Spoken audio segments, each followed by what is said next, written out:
And it's recording. So today, on the next episode of the Let's Talk Now podcast, episode 2, I'm joined by Holly, who has a degree in journalism and a master's in international relations.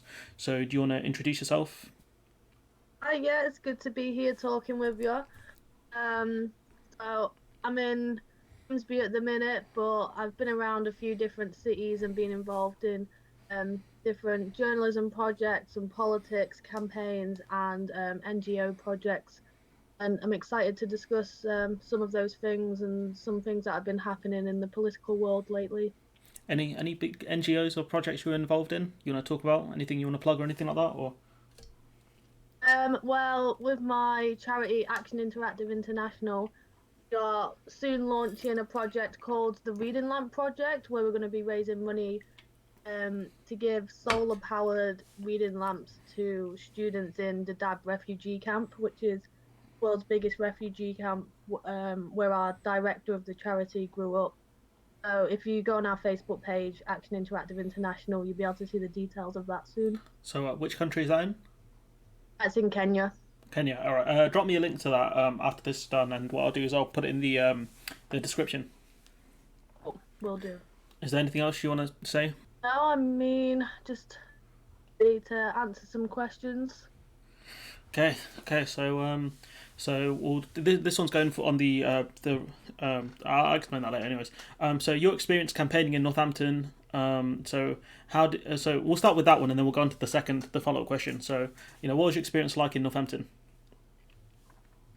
Yeah, so my experience in Northampton was a strange one. So I was campaigning for the Labour Party candidate there in the 2019 general You want to election. mention her name? Um, Are you allowed to do that? um, I was campaigning for Sally Keeble, There the we go. Labour Party candidate for Northampton North in the 2019 general election. Um, and it was quite a new experience to me. I'd campaigned before in Leeds, but a lot of people say that you can really get a feel for how an election is panning out based on the Midlands because just like so many diverse interests there, like diverse classes, working class, middle class, different interests, different age groups. So you can really get a feel for what everybody is interested in and passionate about at the time. Um, Leading up to the election, like everybody was expecting an election to be called, and everybody just had a lot to say about Northampton itself, but mostly about like Brexit, Jeremy Corbyn, and Boris Johnson. Probably the three most used words in November and December last year, and definitely the words I heard the most. Surprised it wasn't. I Um, hate this town. um, I'm surprised the word you didn't hear most was this town sucks. Um, I did actually. Well, you hear a lot about kind of there's no youth services. The state of the town is a big thing. The litter everywhere, which is really like a council issue because there's been yeah. problems with the council in Northampton Yeah, the we were past meant to few have years. council elections I think last year, and then it was cancelled because they're doing the unitary council thing, and it just annoys me because the town does have a lot of potential. Like, obviously, you're from the north, right? So I don't know how often you come around here to the Midlands, but like, there's Milton Keynes, there's Birmingham, and London, everyone goes up there because like, there's just not much in the town centre. Honestly, like I stopped going there with my friend most of the time. There's only one place we go to eat, which I don't mind Yokoso, which is great. But apart from that, like, there's generally not a lot to do, and so it's just kind of pointless, like going into town because there's no like decent shops, or there's not many decent shops, and yeah, it's just a grim place which had a lot of potential. Like they want to build an IKEA in Northampton, and the council stopped it. Like why? Yeah, it's really kind of disheartening to see. Like I'm from Grimsby, which is on east coast, kind of like central, but identifies as a bit more northern. And Northampton reminds me a lot of Grimsby, like council that isn't really engaged, like just blocks planning permissions for What kind of things and you don't what's know the why. what's the affiliation of the council? Which party's in charge? It's Conservatives as of the last election, but it has been Labour run for quite a long time. So It's it's a just two a party case issue. of them. It's both of them not being very good at their jobs. Then both parties, Yeah, it's a locally. case of like the same people being on the council for a long time. and Yeah, just like the council election turnout in between Cleethorpes is about 23%, I think. yeah. No So one cares, and like it's so important. nobody, Like, yeah, yeah. And so when I moved to Northampton, I was like, oh wow, this is like a bigger Grimsby. Like you say, there's not a lot to do. It was hard to kind of meet other young people. oh, I just didn't know where to go. is it? Obviously, everyone's doing their own thing, but there's no really like Yeah. meet up It's spots. this Spider-Man meme, innit, of when he points at himself, or he points at the other guy dressed like him. Grimsby and Northampton, Jesus Christ. I guess the only difference is we're like, I mean, Northampton's really central in the Midlands, and obviously Grimsby's on the coast, right? Yeah, on the East Coast, Yeah. it's a lot smaller. I always thought it was like small town syndrome. I think Grimsby, it is or, kind of. yeah. Yeah. All right, so yeah, so how, if we go back to campaigning, so what was it like? What were you doing, and how did Sally Keeble find you, anyways? Um, Me and Sally worked really well together. It was a really good experience. The coolest thing about working for Sally was that she's such like strong woman and she really understands politics and a lot to share about being a woman in politics. She was um elected when Tony Blair was minister and she's been involved in Since politics for '97, a I long think. time. She's been elected in Northampton since '97, I believe. She Yeah. was there in And '97 till then lost 2010. a seat in 2010, Yeah, 2010 2019, she lost, yeah, to Mike Wallace. 2010. Yeah, so she was there for quite a long time and she had like so many experiences to share and I think she really is very knowledgeable about like politics and has obviously been a great help to Northampton and it was quite inspiring to work with someone that was just like I'm a woman. I know the setbacks that women face in politics, but I care about this town and I care about the country. And she just put her all into it and put her heart into it to just help people. And even for all the time she's not been elected, she's still been helping people in the town because she can help people and she wants to. Okay, so what were your experiences, campaigning, on the doorstep, with people? What was that like? Yeah, so Northampton was like a place I have never experienced campaigning before. It was so hostile. Hostile. um, it was probably partly because of hostility of the election overall, what with like Brexit playing such a big role and the dislike for Jeremy Corbyn, and then on the other side, the equal dislike for Boris Johnson. So people were just very furious. But It's very similar to people usually, oh, sorry, I was just gonna say it's very similar to America, where like no one really likes Joe Biden, no one really likes Donald Trump, but they're like the two people that have kind of gone up there. Not comparing them like on a policy or a personality level, just saying like two guys who aren't really the most popular out there, I guess. yes, I guess one of the biggest flaws in democracy is you've got a choice, but you've got a Yeah, choice the between two two party system people really that sucks. Honestly, the day we move to a proportional representation system is the day I'll be really happy and I can really assess my options. But until then, we're stuck with the first past the post system, which just isn't a fit for purpose system anymore. It really sucks. So yeah, sorry, you were saying about hostile people. yeah, so when I campaigned in Leeds before, obviously you get people that don't support Labour there as well. But people would just kind of be like, oh, no, sorry, I'm not voting Labour, or I've not got time to talk right now. In Northampton, I had an old man chase me down the street shouting, "You're a communist" at me. I had a guy I'm threaten me so on a sorry. doorstep. He I'm was like, so "You sorry. better get off my doorstep right now, girl." What he And I said? was just Girl. He said like, like girl like. Say that again, please. yeah. Sorry. So how did he say it? It's like in a very patronizing way. He actually said, no offense, you better get off my doorstep right now, girl. And I was like, oh, I have taken offense to that actually. And he What, was you just stood your like, ground? oh, well, You stood your ground. You stood your ground. Like you're like, no, I'm not. I'm not okay with that. well, I mean, I left his doorstep, but don't say no offense and then be offensive. So I was like, oh, Fair you enough. have caused me offense, by the way. Because I do think it's important for people, if people think when you're in politics or when there's an election on, and you see it on social media as well, Yeah, on like both left and right wing of Twitter, people just think they can be as like kind of horrible as you want, and you're not a person. Like people saw me as kind of face of the Labour campaign yeah, or like an extension of Jeremy Corbyn.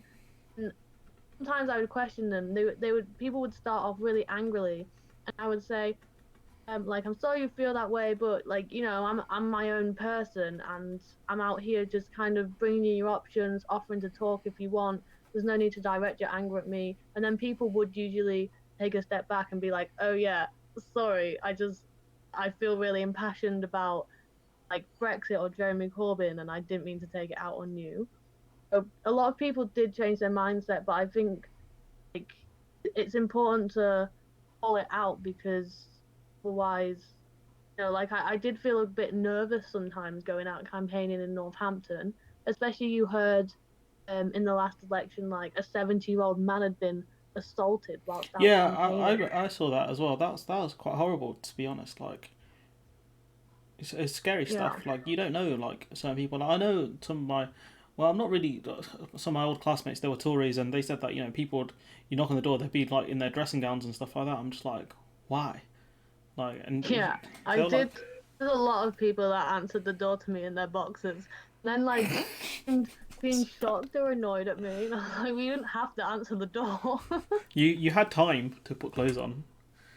Yeah, it was a really weird campaign, and it wasn't until like the last week before the election that people really started to kind of even take notice that there was a general election happening. Like when I Yeah. campaigned in Leeds, I campaigned with like hundreds of people, and in Northampton there would be like max 20 of us out on a campaigning session, and I guess it was like in the pouring rain, in the freezing cold as well, and it was just like nobody really seemed to care, and if they did care, they was quite angry I at mean, me. maybe, like, do Leeds have a Labour MP?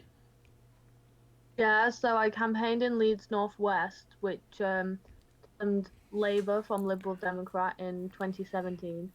That was an interesting campaign in a whole different way because it's not often you campaign only against the Liberal Democrats, to be honest. Yeah, they had some real problems in the last election. They really struggled. But we're not talking about them. Well, I suppose we could talk about them if you wanted to. They're not a question on Mm. here, but I tell you what, if you have time at the end of this, we can do some dunking on Lib Dems. How's that? All right, All right, thinking if on you the have time. Dems, 5 minutes at the end. All right, all right. If you've got time at the end of the last question, we'll I'll tell you what. I'll write it down now so I don't forget. Because I don't care that we lost. If I can dunk on someone else, I will dunk on them. Punching down, man. So yeah, so what? On the campaign trail, what like how many people do you think were hostile? Just a small minority of people. Um, I actually don't think it was a small minority of people. Like, it wasn't the majority of people that were like hostile, really, but it was quite a lot of people. Like every time I went out, I did get someone like say something horrible to me or like shout at me or just be really rude or disrespectful towards me. It was quite unnerving at times and quite off-putting, especially for like new people that were Yeah, getting involved in politics. We took new people out on the doorstep with us who ended up like just being shouted at. There was one man that hung out of his window and shouted, "Get out of my garden now!" And it was this new woman who she'd come campaigning with us for the first time. I just found it really obscure. Like, where is this hostility come from? Why can't we just have like a civil disagreement? yeah. It's become quite tribal at the moment. Like I remember, like certain MP came to my house and. I gave them back the flyer. And I just said, "Look, we don't vote for your party in my house." And yeah, I just handed it back to him. It was a very respectful conversation. And yeah, that was it. The guy said, okay. He didn't argue with me. I think he probably understood. And I handed back the flyer. It was fine. And so, I'd rather people were like that rather than telling, I can't use the words I want to use here because I want to use this for something else. But I'd rather, people just like, look, I disagree with you for whatever reason. And sometimes I might try and verbally spar with them. There was a guy with Brexit who was saying like, oh, this is what I voted for 2016. I'd be like, but it's not the same thing now, is it? And I gave him like specific reasons why. And he was like, that's fair enough. And, that was fine. My experience might be different because obviously I'm an overweight man who is a lot more intimidating than you are. No offense. And Yeah, I mean, that's what was kind of obscure about it as well. Like, I can stick up for myself and I can, but I am a young woman and I don't know what goes through like a 40, 50-year-old large man's head to go, I'm gonna stand at my window or on my doorstep and out at this young woman for like daring to come and bring democracy to my doorstep. Like, yeah, ignore it, or I don't know. I feel there's a lot of anger in the country right now. It gets taken out in the wrong places. yeah, it's mainly like that's like if you're annoyed about something, you wanna. Like, I remember, I think one of my old lecturers talking about when she went, door knocking and stuff. People were like, "Oh, for council election," she was like, I don't. One lady said to her, I don't want to go invade Syria. It's like, lady, that's great and stuff, but we're talking about bins. like, and it's just stuff like that where people get like pimped up, like have like pumped up rage about something else, and so like the first moment they get, like they just kind of grab at it. Like, what was that you experienced? Like was that like once every time you went out, or Um, like a couple or a few times every time I went out. There wasn't. I think there was maybe like one nice door knocking session where I was like, oh, that was positive, even if people weren't going to vote for us. how did that go And then? like, it is nice sometimes when people appreciate you going to their door. Like, yeah, you might be a counselor, but like people just want to have their views heard. So if they're moaning about cereal, they're moaning about the bins. Like, it's also nice as a representative or campaigning as a representative for people understand like what people care about. But people should be able to bring that across in a much more kind of friendly fashion.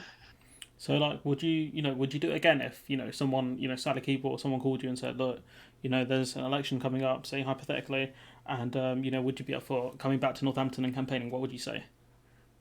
I definitely do it again. I see it as a challenge, to be honest, because I mean, it was fun. Sometimes you would meet somebody who like wasn't sure how they was gonna vote or like really know about politics, and like I just have like an hour-long conversation with them in the snow on the doorstep on like a dark December night, and then they'd be like, "Oh, thanks for coming. You've kind of like taught me some things and gave me some stuff to think about how I'm gonna vote." Like, it's not always about kind of people bringing people around to your side. Like, I see it as kind of a bit of a service as well, and that you're bringing democracy to people. Politics affects everything we do in life, so it's important for people to understand about that. So I did enjoy kind of the challenge of it. I definitely go back. I met some really cool people. Anyone Um, in particular? I mean, you showed your face from time to time. Yeah, I was A about. lot I of the think I was. time I was out there by myself, but Hey, you got paid, man. It's not. Come on. Here's your not for my occupation. campaigning on Really? the doorstep. That was volunteering hours. Oh, fair enough. All right, I respect that. So what else? How do you find the town? You said it was like a bigger Grimsby. How do you find living here? Like, obviously, I don't know where specifically you lived, um, but Um, did not enjoy living in Northampton. No offense, Northampton, you want to be but careful. It's Northampton. there was just like, well, actually, to be fair, I did think people were really nice. Like, a lot of the time, people would like say hi to you on the street or smile at you or start a conversation. Yeah, you go to I London, would you'll get just, none of that. People just running past you all the time in London. Like, you yeah, get none of that. like, and you don't really get it in Grimsby either, actually. Like, people aren't very sociable. So, for a town that looks as though nobody really cares, people were actually quite friendly. I did like that about it. It's a bit It strange, isn't was it? Like, just, I've always found that strange. Yeah, people just start random conversation with you. I was like, oh, fair enough, man. I wasn't expecting this. Um, Yeah, that was nice, but yeah, it was so hard to meet people or find stuff to do. Yeah, And it there was isn't much to do around maybe here. the time of the year, but it was very grey. No, I can confirm. Like, if you want to go up to do stuff from here, you have to go to Milton Keynes. Like, they've got like an ice skating rink. I think they've got like a 4D cinema and like other stuff. And like even when I went to Birmingham once, they had just way more things to do. And so like honestly, it's not a great situation, especially if you're a younger person or if you have kids. Um, it's like you're very likely going to go out of town to do something. I Just did because notice that. I went to London a lot actually. all the But way from I did Grimsby. Northampton. How did you feel about the loss in terms of expectation? Like, did you guys think you'd win, or I think I was very naive. I didn't think we was do you gonna know, win the election. everyone is naive. You know, when like Ed Miliband got smashed in 2015, I was like, Jesus, Evelyn Christ, like what the hell is going on here? Like after 2017, and then I swear in like the last couple of weeks of the election, like it was quite disheartening at first, but in the last couple of weeks, more people started to really come around to our side, and they was really enthusiastic about a lot of the policies, like free childcare and the National Social Care Service and like the What's free uh, broadband. what's National Social I Care thought Service? What's them that? National Social Care. What's that? Just they was going to make a nationalized care service, like the National Health Service, so everybody could have care later in life. oh wow, oh I didn't know that. There were so many like policies and changes. I feel like it was just too many. Like I did read that they put it out as more of a 10-year manifesto rather than a 5-year manifesto, and like the I guess one of the issues Labour have had since 2008 is like people always have the mantra, well, how are you going to pay for it? Like, you know, like where's this money coming from? And like it's not sustainable. And so like I feel like one of the issues like the Labour Party had was some of these things they didn't seem realistic because they didn't explain them, like free broadband. Like now we realise how important it is to have broadband in houses, especially during a pandemic. But I feel like back then people were like, well, this is pointless. How are you going to pay for it? No one cares. I have broadband. Who cares? Like, do you see what I'm saying? Yeah. I feel like that was one Do of the you issues. think, I think there's a couple of issues there in that one, Labour always gets asked like, are they going to pay for stuff? Yeah, And the manifesto was fully costed, whether there you were thought that issues. I was think I plausible or don't. Yeah, not. I feel like there were a few fact checking agencies which said there were problems with it, but at the same time, the Conservative manifesto was the same thing. So Yeah, so the Conservative manifesto was not costed, and also like all the money chancellors put out today in relation to coronavirus, yeah, all of the he's things they've had to do in relation to coronavirus have cost a lot more money because they've had to implement just like instantly. Labour was actually had costed plans for that would benefit everyone, like yeah. the free broadband stuff, Yeah, which we and do need now childcare. because there are a lot of kids who are poor, extremely poor, and don't have access to broadband, let alone a laptop. So how are they supposed to do schoolwork at home? And they've been incredibly, they've been affected even more than they would be usually. And so Yeah. that's heartbreaking to see. And I saw McDonald taking a bit of a victory lap over it, saying who was the guy who said free broadband was a good idea. I was like, all right, John, mate, we get it. You were right. Enjoy your victory lap, mate. But you were right on this Yeah, one. I mean it's not a victory because we didn't win, but It's a hollow victory. It's um, like those ones in football where you score and your team still loses. You're like, at least I scored. It's like yeah. it's a very hollow, very very hollow victory, especially to a guy I think like him. So like were you guys expecting to win, or what was your feeling? Do you think it was Um, close? no, we weren't expecting to win, but after 2017, we had that like massive turnaround and an unexpected result. And after the last couple of weeks, where people started to shift in favor of our policies, I did feel really hopeful. I think because we've had like 10 years of conservative austerity, and if it's affecting you or you know people that it's affecting, like is it's like a people are in a desperate situation to get out of austerity, to kind of be given a chance in life to get out of poverty. Like kids are literally starving in this country. So I just had like so much hope and optimism that after 10 years this was finally going to be a time, and like it was like a Christmas present, like labor for Christmas, and Yeah. going to implement all of these amazing things which will not only change the country but will help change the world in terms of like climate change and international affairs. So when we lost by about 5,000 votes, I think it was in Northampton North, Was it it was five really thousand? shocking. Yeah, something like that.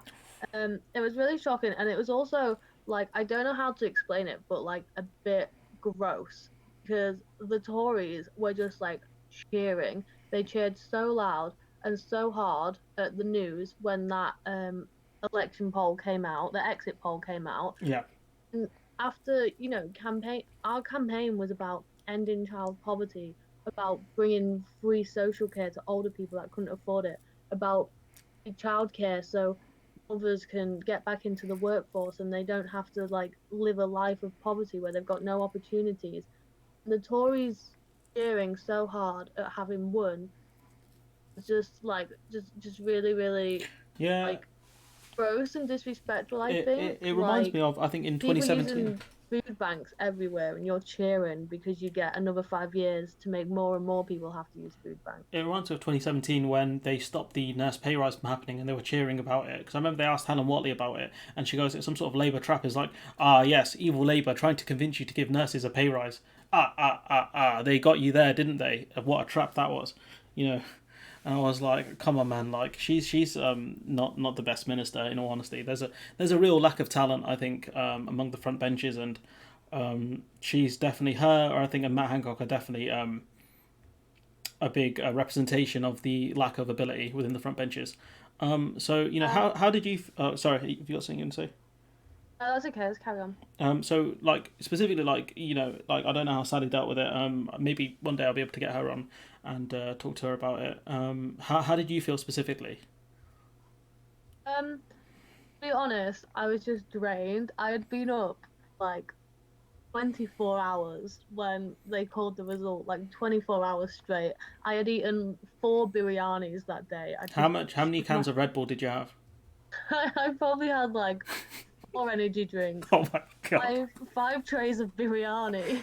that's that, It's that just been up for that's a 24 bad hours. recipe for your stomach. That is so much acid. Yeah, so I was just like, I remember being so delirious. The election count, like I couldn't even really process the result. Like months of campaigning, months of stress, and then after 24 hours, I was that delirious. I think I was just laughing at nothing. I was just walking around like deliriously laughing. I slept for like 24 hours the People next probably thought day. you were drunk or something like that. Yeah, I wish I had been. It would have helped deal with it a bit more, I Uh, think. um, But no, I was completely sober, delirious, and I think everybody was obviously a bit upset and disheartened, but main thing was I was just really excited to sleep. I had worked so hard during the election. I think I had like via lack of sleep catching up with me. yeah, And then it was it after does catch that, up. and honestly, still now, you can see it within the whole Labour Party and all of the supporters and everyone I know.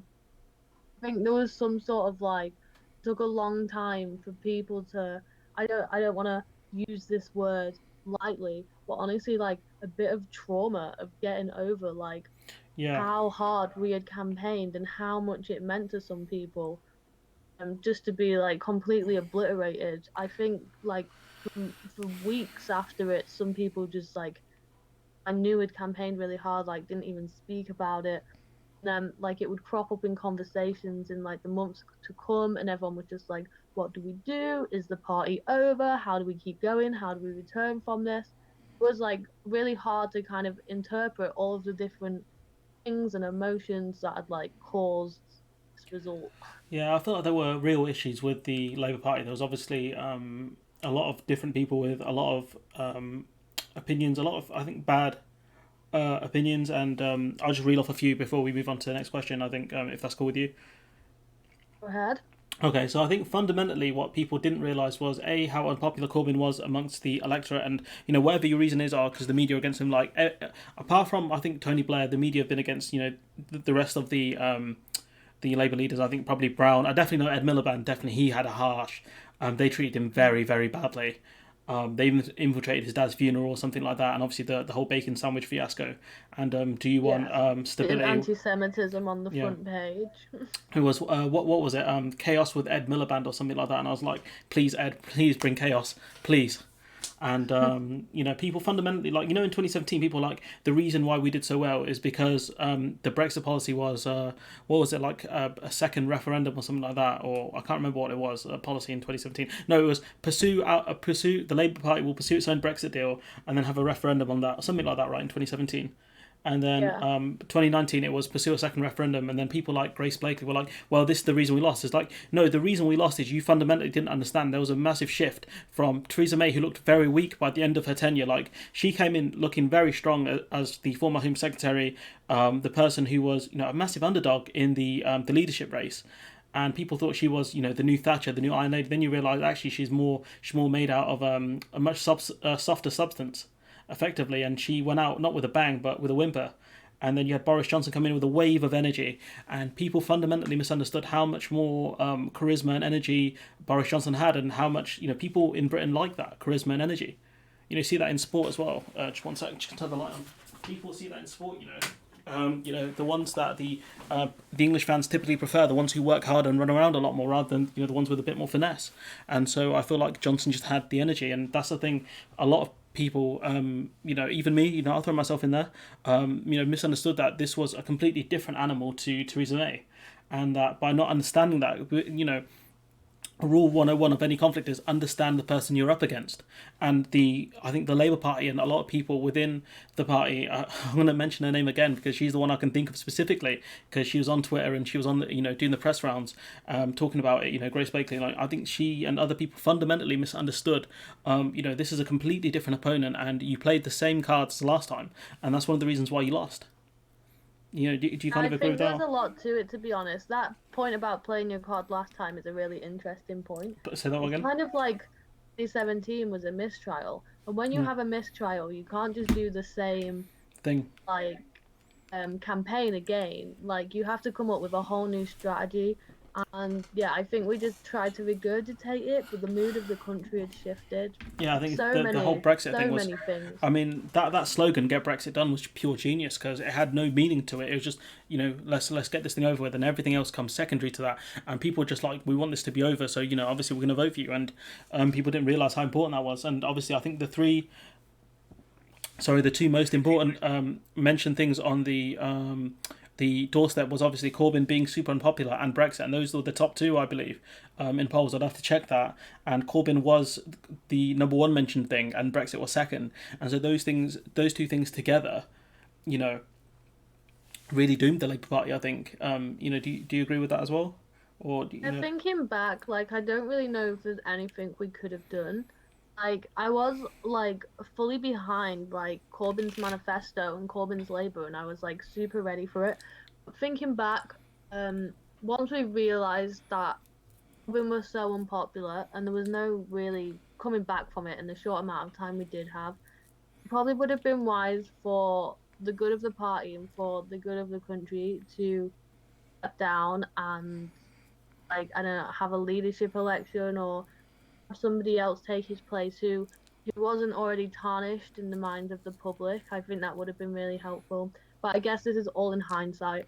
We can yeah. look back at so many aspects of it in And hindsight, and we're not going to we talk still about. will never really know what happened. Yeah, well, I mean, we're not going to talk about Keir Starmer, as Boris Johnson called him today, Captain Hindsight, which I feel is really stupid because a lot of people could have predicted this to happen, to be honest. So, your thoughts on the outcomes of Brexit? Speaking of that being, one of the major factors in Labour's loss last year. We'll keep this one a bit shorter, maybe. And what are your thoughts? Because I know obviously Grimsby is going to be massively affected by Brexit as a massive fish. Is it a city or a town, Grimsby?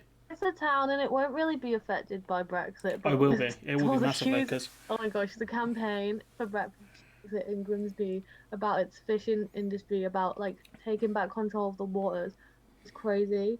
And it's like people need to move on. Like nobody's really a fisherman or fisherwoman person. here anymore. Okay.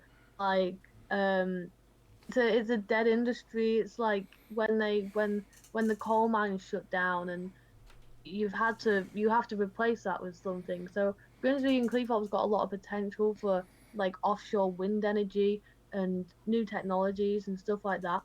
Nobody's really embracing it. Instead, we're saying, how can we get the fishing industry back? The It's thing is, like, I don't think the fishing industry is dead, but the problem is it's not worth a lot in terms of GDP, and agriculture's always been the lowest out of the three, agriculture, manufacturing, and services. And the fishing industry as a percentage of the country's GDP just isn't worth that much. And truth be told, we don't eat a lot of the some of the fish that we actually get on British shores. We kind of just trade it with the Scandinavian countries, really, where we get like salmon and stuff off them, and we give them the weird fish that people don't like eating here, and they do weird things to it, which I'm not going to talk about because I really don't like what they do with fish. And yeah, I thought Bengali think, people were bad, but like Swedish people, man, you need to fix up. Like I've seen the stuff. I've seen the smells, man. It's not good. I don't know about that one. I Trust me, think, it's like some weird fermented fish thing, and oh yeah, like I've heard about that. trust me, like Bengali people do as well, yeah. But like ours is nowhere near as bad as theirs. Like I've had times where I've had to open every window in the house, and that fixes the problem. But well, with theirs, I don't think opening windows fixes it. Um, I think the problem with kind of like why Grimsby was so pent up on the fishing industry and why Brexit happened and why it's still like such a huge part of discourse in everyday life now. And it only got more prominent and volatile as the years went on after the referendum is an aspect of nostalgia from people because I mean we've lost so much in the country. There's so many more people living in poverty. Like there's so many empty houses, buildings falling down, children's parks are just left to go to ruins. Like nothing to do. The high streets are shut down. Everything's boarded up, and people look back in nostalgia and they go, "Remember Grimsby when the fishing industry was alive and we had loads of independent shops and like we had stuff to do and caravan parks and like everything was open. Freeman Street was thriving, and people have voted as a kind of I, in my personal opinion, I think nostalgia and wanting kind of the perks of the Yeah. past has a lot to do with it So because people can't really see a way forward, like a way out of this. Like, how do we create new jobs when all of the industry's gone? yeah, I mean, to be fair, to quote one of my favorite bands, Downplay, the question is, does this hole lead straight to hell? Because we have no idea what's going on, and we are falling straight through it. I mean, with Brexit, like, obviously this is very opinionated.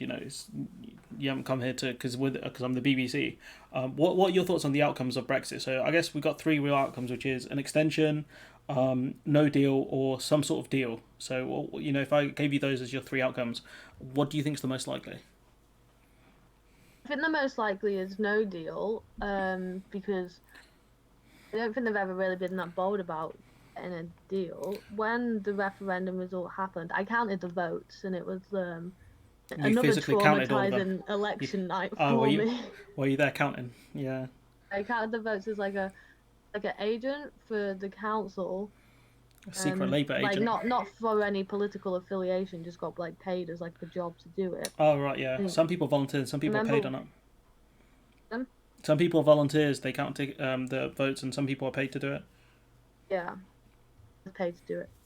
So, and I remember like walking. I was a student. It was a hefty sum of money. I remember walking home at like 5 a.m. after counting all the votes and finding out like we've lost. I was really disheartened at first. I remember I just went and got a bottle of vodka and Mm. spent the entire day drunk. Then did you Um, look at your bank balance but and were you happy? well, yeah, I spent my payment from counting the votes. Uh, um, I think after that I wasn't too disheartened because I don't think that leaving the EU had to be like the awful thing it's become. I think if we'd have had a Labour government and left the EU, we could have worked out like mm, really good policies and kept the ones that benefit both us and EU citizens, that like the Erasmus program, like freedom of movement, because who wants to queue for 4 hours to get into a European Did country? you? That's what we're gonna have to do now. I did a video on it. There was like a guy who went to Amsterdam. No, yeah, to Amsterdam, and he complained about the airport wait, and he also did a separate tweet complaining about cyclists. And he goes, he had to wait in the slow queue, and it took him ages to get through. And then some people were saying actually that was the fast queue. It was just a long queue because a lot of people had gotten there. And I looked at the picture and I said that is the fast queue because I've been through that queue.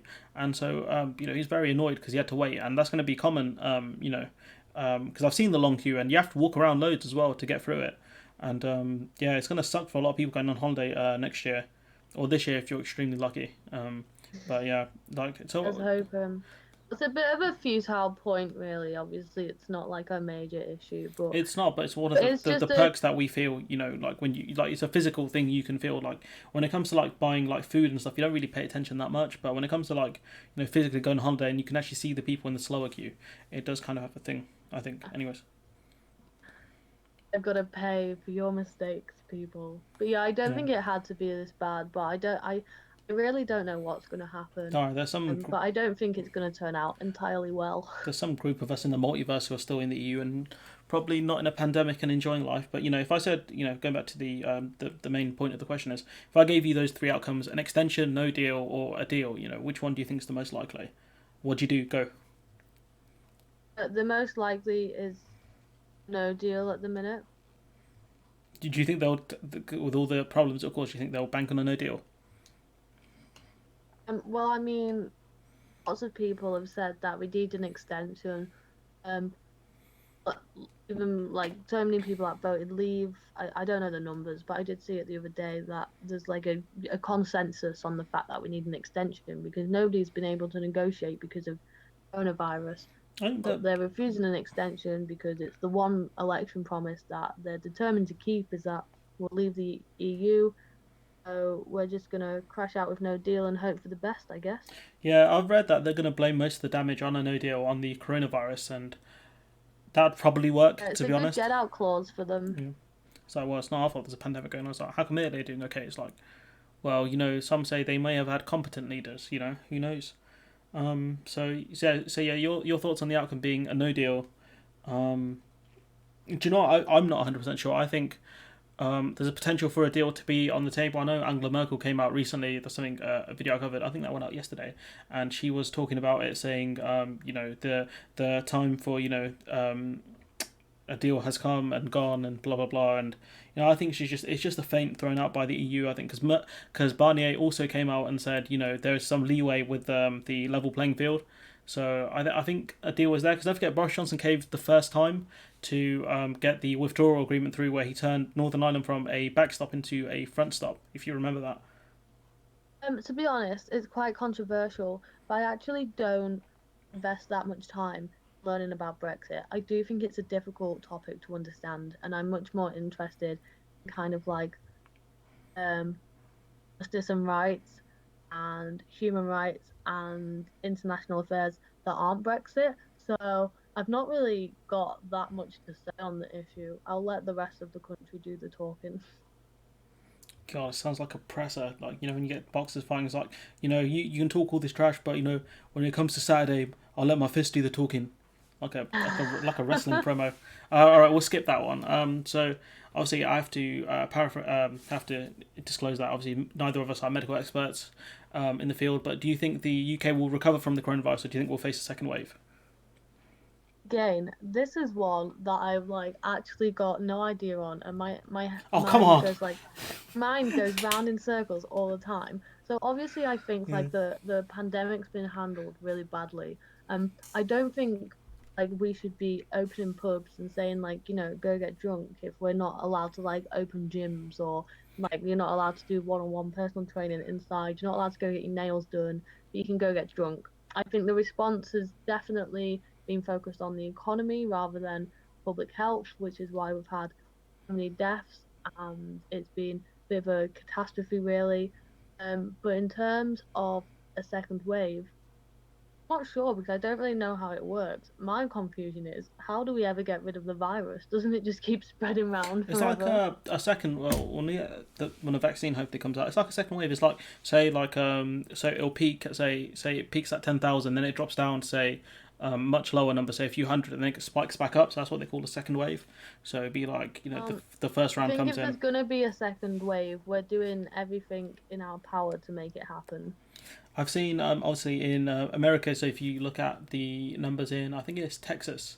Their hospitals are, I think it's Austin, Texas, I think it is. Their hospitals are at max capacity right now, and so you'll get a lot of people who die. Who, those ones. I think in Italy they had the same problem where, because the hospitals and the ICUs were in max capacity, they basically chose who lived and who died, which is terrifying in itself. But yeah, I feel like we are looking, I think, closer towards a second wave. Like local lockdowns would become a much bigger thing, like because now all the councils have the Pillar Two data, which they didn't have prior to the end of last month. So I think I don't know what the social distancing is like in Grimsby, like people keeping their distance or. So, I mean, nobody's really been doing it here, but then nobody's really, there's not been that many cases of it here either. I mean, a lot of people think that like it went round in December, January time. Um, but obviously none of that's been looked into yet. You'd have to Um, antibody test, I think, to figure that one out. So yeah, all yeah. right. We'll go on to a question which I guess you kind of know more about, hopefully. So sexism on TV and other platforms. So you want to talk about that because I did see you put out a few tweets like last week or something about it, about 24 Cats or something. What's it called? The show? 8 out of 10 cats. Oh, that's the one. Yeah, I don't watch. I've never watched that show. I don't know why. I just don't like it. I don't like the host. I think. Yeah, Jimmy Carr's laugh is really annoying. Um, and the and pays taxes, so Is that not Alan Carr? oh, it's Jimmy Carr. Um, yeah.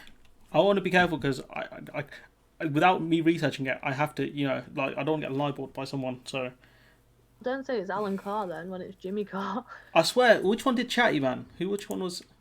That's Alan Carr. Yeah, Alan Carr. He got done for tax evasion. Oh, well, so did Jimmy Carr. Maybe there's a problem in the Carr family. I'm sure he did it. I'm just gonna check quickly. So yeah, you want to just talk about it now? Yeah, so it was just kind of like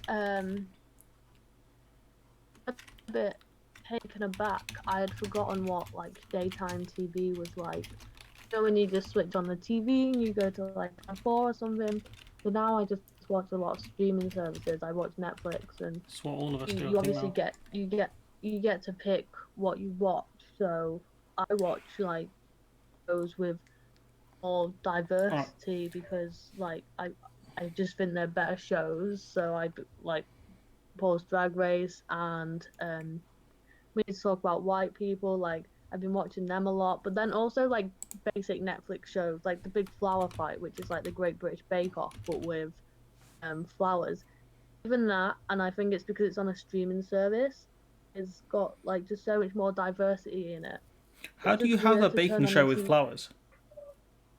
and bake with them. You make really big flower sculptures, but it's the premise of like the Great Oh, British Bake Off, okay. like a competition show. I've watched I just one. think it's so weird to turn on the TV and you've got like cooking show with like female presenters, um, 5 male contestants, one woman, and A cooking show. black, Asian, or minority ethnic people. Um, then like comedy shows, like I was watching 8 out of 10 Cats, and there's always like one woman on it, or Mock the Week. There's always one or two women on it, and the rest of them are men. And I don't think you see that as much on streaming services, or maybe it's because I get to pick what I watch. But Probably it's that, just to be honest. Like it's probably because you more like to. So I'm just trying to think. Which shows have I watched recently? So Iron Fist had his like friend was an Asian lady, and then you had the other one, the helper. I think she might have been mixed race. I'm not sure. I'm just trying to think. Oh, I guess it's something I don't pay that much attention to, and maybe. I don't know. Then again, I I mean don't we watch a lot of TV anymore. Like I watch goddamn like old man shows like NCIS. So yeah, I mean we spoke about this a little bit, didn't we? And yeah. I think it's partially because when you start looking for it, or when you notice it, like I've really learned about kind of like feminism and sexism a lot in the past few years. It is easy to see it like everywhere once you know about it. Like even in the shows, like in a cooking show where there's a woman, you can tell she's never as confident. Men are like, oh yeah, this is the best dish I've ever made. I'm definitely gonna win this show. And the woman's like, oh yeah, I don't know if it'll be that good, but like they're I, usually like just as good as each other.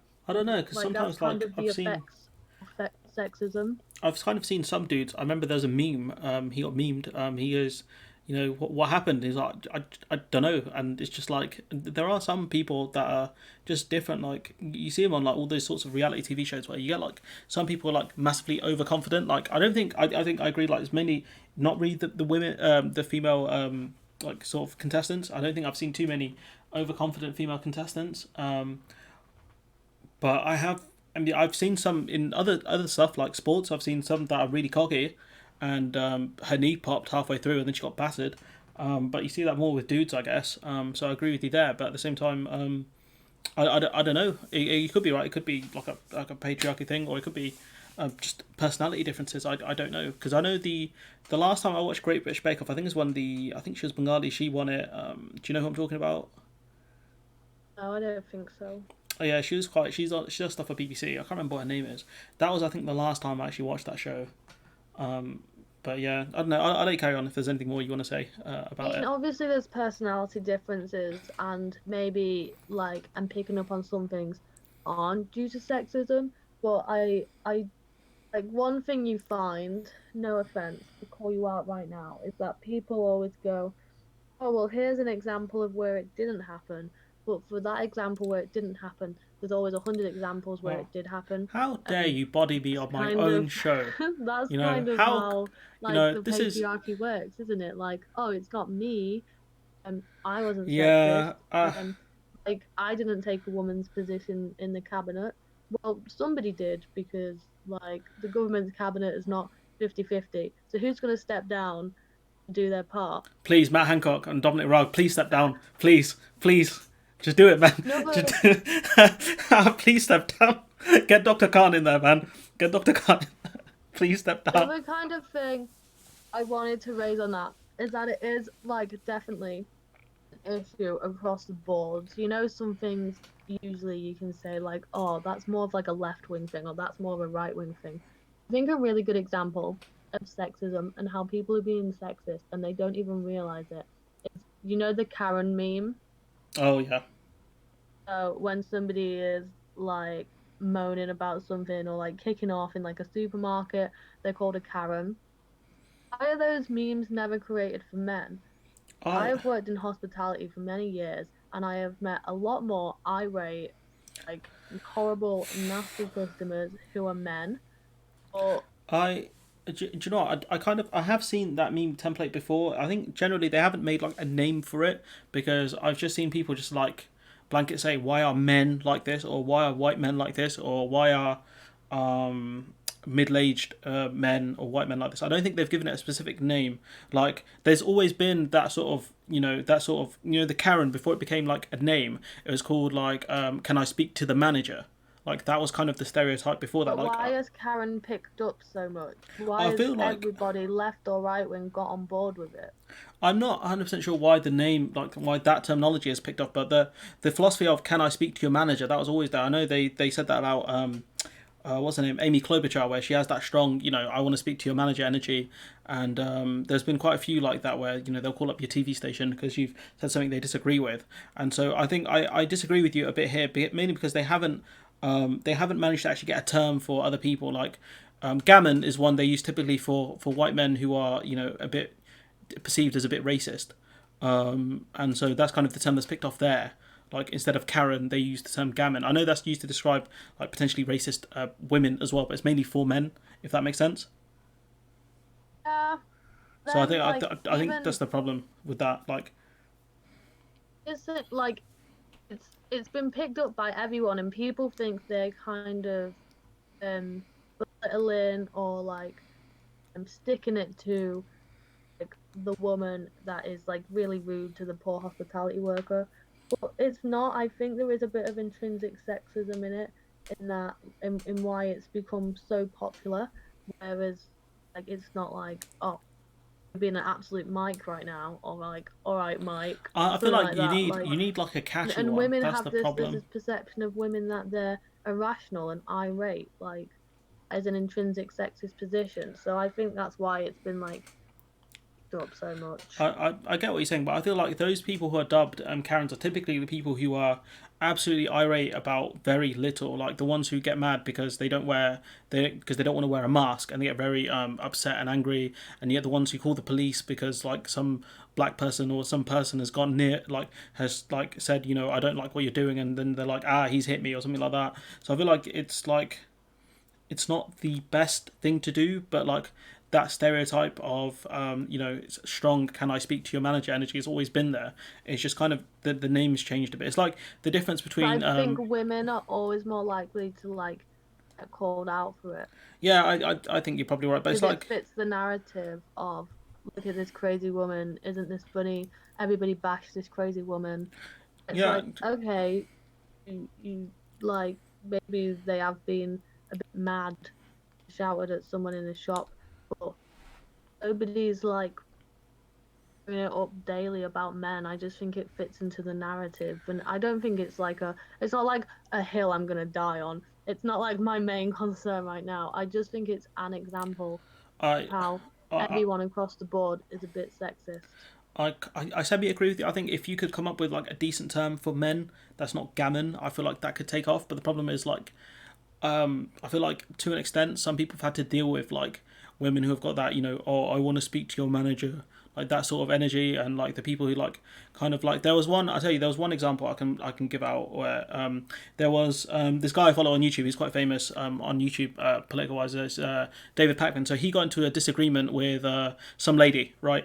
And she got, it wasn't, he got her quite well, and it was very respectful, like he wasn't disrespectful or anything. So she calls the university he occasionally works at and says, you shouldn't hire, you shouldn't you should fire this person because of this reason and things like that. And they're like, he doesn't work here, and it's like, well, don't let him come back.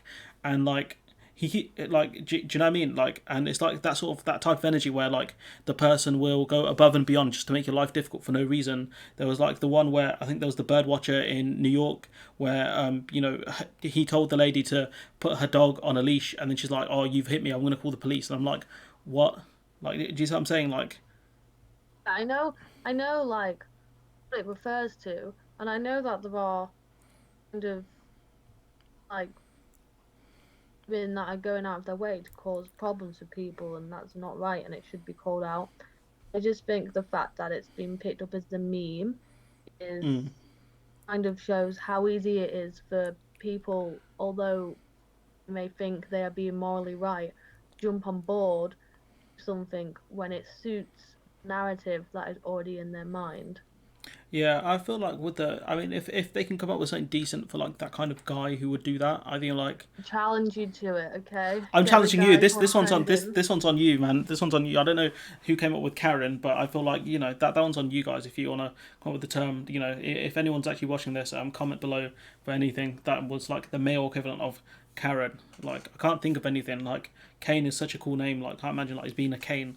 Like it doesn't make sense. Like so, if we go to our next question, if that's all right with you, Yeah. representation versus tokenism. So I feel like this is the probably a question I should have started off with. So obviously, like to you, what is representation and what is tokenism? Um, Representation is hearing from and listening to people that are affected by a specific issue, and tokenism is showing your support but not really kind of acted on that or being active in trying to change it. So Black Lives Matter obviously is a big one at the minute. Where we lack representation is in all walks of life, like CEOs, in government, in the media. There is a lack of in education. There is a lack of Black, Asian, and minority ethnic voices compared to the population. So the population is not accurately represented. And then tokenism, we've got you know like shops coming out and saying we support Black Lives Matter, but they're not. They don't do anything really. They're not closing the ethnicity pay gap. They're not making sure that their board of directors is representative of their customers and the general public. It's just, oh, we're selling a T-shirt that says Black Lives Matter. Like when ASOS sold that T-shirt, NHS Health Heroes. but refused to close their factories, and people were just Yeah, passing coronavirus around. Like that's tokenism. I feel like my personal favorite example of, the politicians wore those t-shirts, this is what a feminist looks like, and it was made in a sweatshop predominantly where women work for like 50p like an hour or something like that, and I was like, yeah, that's not a great look, and that is pretty bad. I feel like that's Yeah. where people go on to talk about white feminism versus more inclusive feminism. I feel like that's a separate issue. So like for me, representation is listening to a diverse range of opinions. It doesn't necessarily have to be someone from the community. I think it's best to get someone from the community, but it's if you have an expert in the field, that's also a good idea. Someone who understands it well enough to give a good representation. So like you can still get someone like Dr. Cornel West, where he will talk about black issues, and even if you got someone else, say like I know like Bernie Sanders, like he won't be as articulate or as knowledgeable, but he'll also give a good accurate representation of things that affect black people as well, because he's a guy who's learned on the issue and a guy who listens to other people as well. So I feel like representation doesn't necessarily have to be. It's better to get someone from that specific community. So like if you want to talk about women's issues, obviously you're much better off getting a woman to speak about it than you are to get a dude or a trans person, the same thing, or a minority, the same thing. But I feel like you don't necessarily have to, but you have to listen to someone who either has knowledge of that area specifically or has lived through it, if that makes sense. Yeah, in all possible cases, I would always recommend listening to someone with lived experience because, like especially in like, because what is somebody that's educated on the topics? If somebody that is educated on colonialism and race issues in who has had their education in the West, not has been educated in a system that is intrinsically like prejudice and that doesn't tell the whole truth. I mean, that's what people from a black background are telling us now is that the education system is not reflective of the actual history and lived experience of what happened. So somebody that's educated on it still hasn't has still been educated in a system that is flawed. So to Yeah. learn those flaws, we need to speak to the people with the lived I, experience who know where they've gone wrong. I feel like to an extent the education system does need reform, because I feel like there are massive problems with it. I think specifically Churchill would be the best example of that, where in GCSE history you learn that Churchill was this great guy who I think fought in the Boer War and was like the guy who led the UK to victory in World War II and blah blah blah. But then when you do A level history, you realize actually the guy wasn't that great when it came to politics or policy. Specifically because you had obviously his failed stint as the exchequer, where he caused massive deflation in the UK by going back to the gold standard, even though John Maynard Keynes said, don't do this, don't be stupid. He obviously had failed military campaigns during World War One, in I think it was Gallipoli or the Dardanelles, and in World War Two he had the failed thing. I think it was in Norway. And so because they don't teach you at GCSE level, you think, oh, Churchill's this great guy who won us World War Two. But then the more you actually understand it, the more you realise actually he was just the kind of the main inspiration and the guy who kept the UK in. And then once it came to it, it was the US and the USSR kind of doing the main heavy lifting, backed by the UK.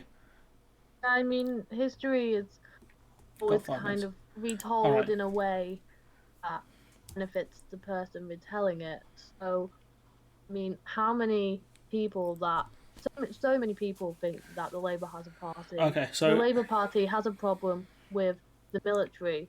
Um, how many people know that the Conservatives supported the Nazis at the beginning of the war?